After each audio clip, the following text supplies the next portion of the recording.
The UDL in 15 Minutes logo, a circle around the words UDL in blue, in yellow, and 15 min in red.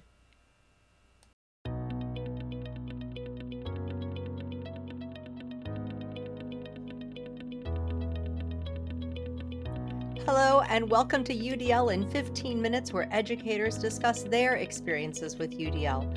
I'm Louie Lord Nelson, UDL author and leader. Today, I'm talking with Liz Hartmann, a professor of education and chair of the Graduate Education Department at Lasell University in Newton, Massachusetts, and an adjunct lecturer at the Harvard Graduate School of Education. Liz was a guest for the 6th episode of UDL in 15 Minutes and has graciously accepted my invitation to return and talk about how she has grown and changed through her use of the UDL framework. Hi, Liz. Welcome. Hi, Louie. Oh my God, it's great to be back. Thank you so much for having me here on the podcast again. I have to say, I really enjoy it so much. I listen to it when I'm out walking. I'm so inspired by you and all your guests. Oh my gosh, thank you so much. When I interviewed you last, you were teaching about UDL at Lasell College and the Harvard Graduate School of Education. So why don't you catch us up on what you're doing now? Liz Hartmann wearing a scoop neck blue and white check top. She has shoulder length brown hair. Yeah, so I'm still doing those things. I'm the professor of education, chair of the graduate ed department, as you said, working mostly in the teacher ed program at Lasell, training future teachers about disability, special ed, in UDL, of course. And this year, I'm really excited about workforce program in UDL that collaborating with my colleagues Amy Maynard and Chris Haverty on. We're working on this really cool multi-agency collaboration with the national educational authorities in Ireland, Microsoft, and teacher leaders in Northern Ireland and the Republic of Ireland. And we're teaching a cohort of teachers about UDL and having them apply it in their practice as they go through this academic year. So that's one thing that I'm doing right now that I'm really excited about. And then the other thing that I'm doing right now that I'm really excited about is continuing my teaching at Harvard's Graduate School of Education, teaching for the 8th time T560, which is the first course in UDL. And we've gone through various formats. I think last time when I spoke to you, we were teaching it in person, but then we moved it online for 2 years. And then now we're in a spot where we're teaching it mostly in person, and then we have some online classes. And I should say up front too that it's not just me who teaches that course. I co-teach it with colleague Jose Blackerby. And then we have this amazing teaching team of Lee Yonica, Sung Park, Ari Fleischer, Christina Bosch, and Timmery Leary. Wow, that's a lot of brain power. Like UDL brain power. That's awesome. That's an incredible It group. is. And so I am going to ask a question about the Ireland work. How is UDL helping with that? How is that working? Liz and two colleagues posing in front of a government building at night. Yeah, it's a great opportunity to kind of use UDL as a language, a framework to bring people together. And I think one of the things that I learned through my colleagues and the faculty that we're working with over in Ireland is that, we're really working in different systems here. There's different countries, there's different laws, there's different procedures. And UDL is really interesting in this environment because it provides a common language, a common framework for both of these sets of teacher leaders to come together and look at persistent inequities in their classroom. And those inequities can be very similar, even in very different systems. So the teachers that we've been working with have really enjoyed it because it really has moved them from this place where they're focusing on all the differences between their different countries and procedures and legislation and whatnot to a place where they've learned about UDL, they're using the language of the framework and kind of enacting it in problems of practice in their classroom. And just having that common foundation of the UDL framework gives them that common language that then they can really begin to collaborate as professionals, as teachers, and get into the real important conversations they want to have about inequity in their classroom and how they could make the learning for their students just that bit more just, more equitable, more inclusive for their students. Chart paper with notes from a discussion on how the arts often fail to bring multiplicity and accessibility to their design. Excellent.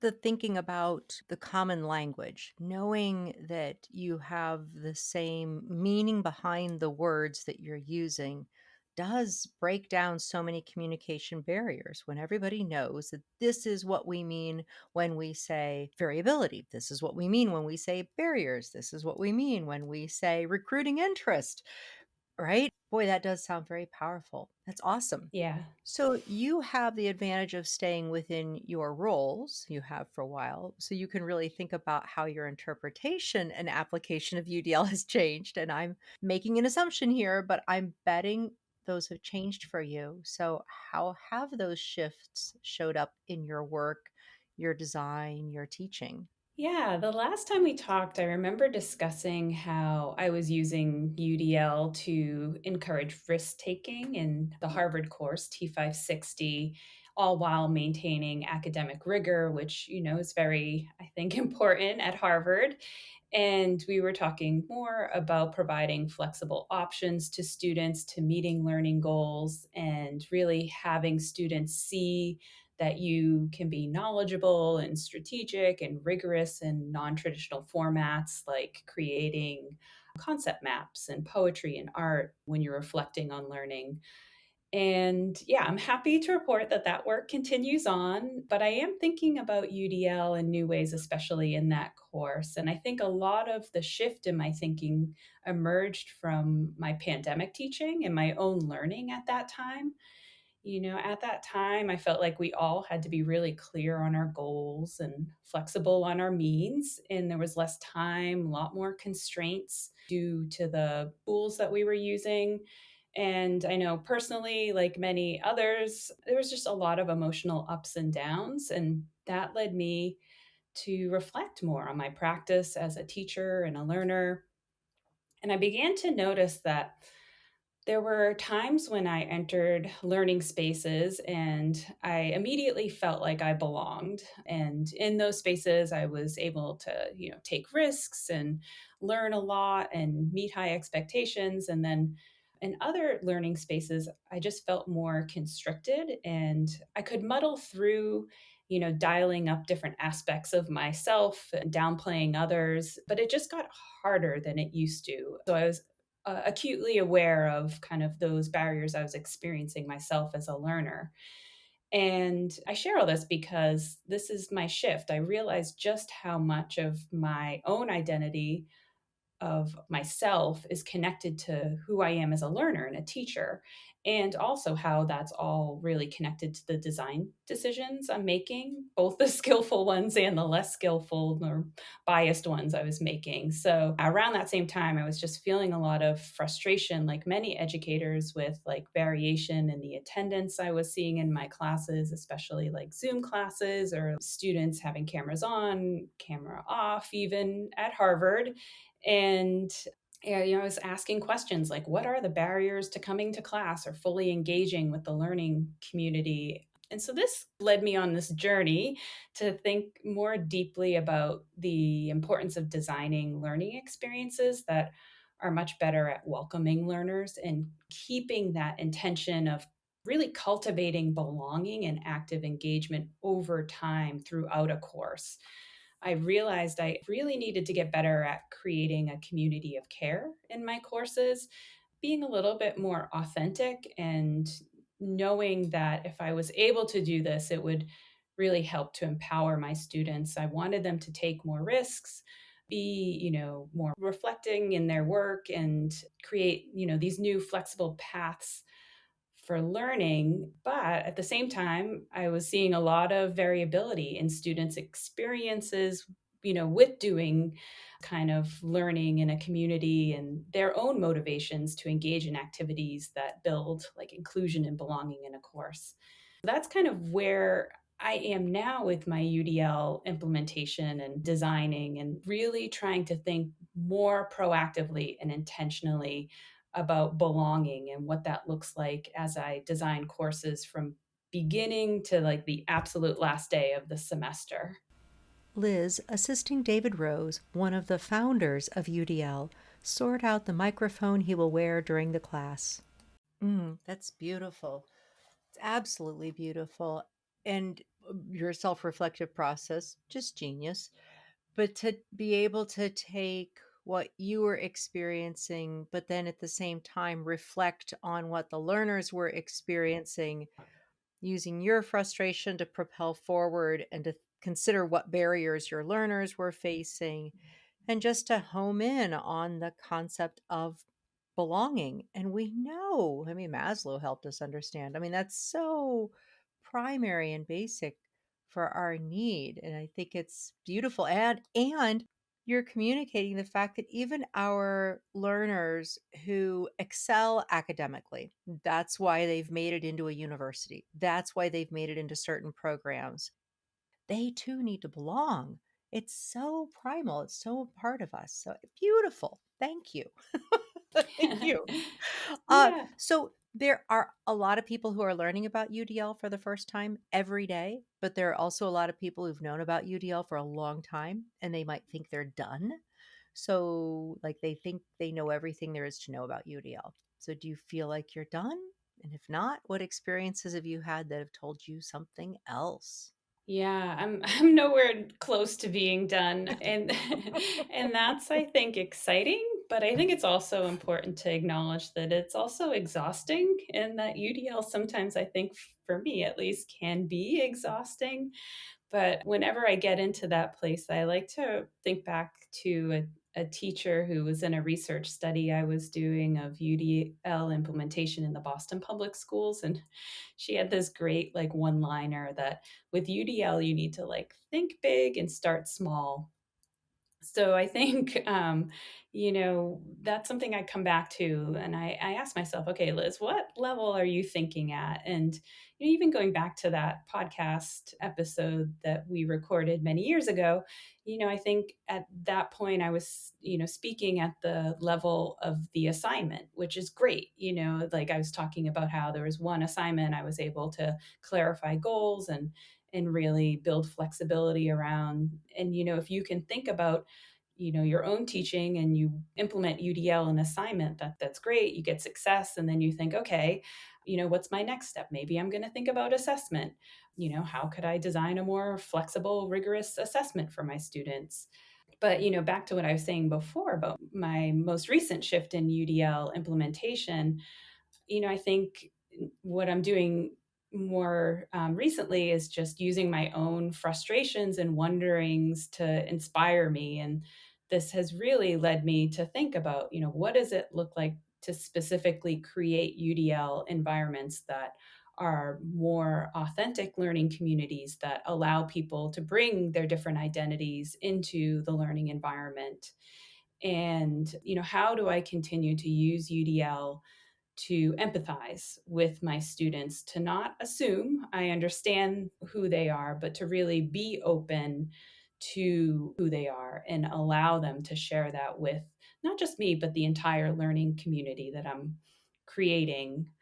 So I guess I just say all this that I want to encourage people to think about their UDL implementation, especially if you're feeling maybe overwhelmed or powerless, so you don't know where to turn, that come back to UDL, use it as a lens that will help you to make your learning more equitable. And although the ultimate goal of UDL is very aspirational, I mean, we're designing for all, we're promoting justice for all, we know that this is impossible because of how dynamic learning is and our contexts are, but we still do it and we still commit to it and we do what we can. We know we can't do it all, and be okay with that. David Rose posing with sunglasses and a gold and black smoking jacket over his sweater vest and Oxford shirt, followed by video captures of the UDLapproach.com and the UDL in 15 minutes logo. Yeah. And two things. So, like what you just said, the dynamic nature of a learning environment, of the moment of learning, and then giving ourselves the space to say, but you know what? It's dynamic over time. And so if I didn't do that one thing this one time, it's okay. And especially when we have our relationships with our learners for longer than a single meeting, where we get to see them over time, and we have to give ourselves that grace. And the other thing I was thinking about is I think it's in parallel to what you were just talking about, but it's kind of, if you get caught in the dangerous loop within UDL thinking, which is almost one-upsmanship. It's like, oh, I have to do this and then this and then this, and you start layering things on. Or sometimes I can see this happening when people are talking about the design of their environments, and it almost is like one-upsmanship between the 2 of them. And I'm like, "No, no, no, no, no. That's like closed thinking. Mhm. You need to have open thinking, which is this is all about lowering barriers and the graciousness of lowering barriers. And if you enter into this with graciousness, you're gonna feel a lot better about it because you're being gracious to your learners, but you're being gracious to yourself. And you need to do that because it's a much better place to exist than the other. Yeah, and just like you said, I think the students feel that, right? And I feel a responsibility to model what that looks like specifically. I think that's, the next edge of UDL. And I mean, we know that UDL 3.0 is on the verge of being released. I think we're going to see a lot more guidance in how UDL helps us with that. Yeah, I think so too. Oh, Liz, thank you so much for coming back on. I can't believe it was the 6th episode. That's so long ago. That's great. That's so great. And for sharing how you've grown, how you've changed your experiences and modeling. That's what is part of this framework. We grow with it, we grow alongside it, we grow within it, and it grows. So that's just so awesome. So thank you, thank you, thank you for being here.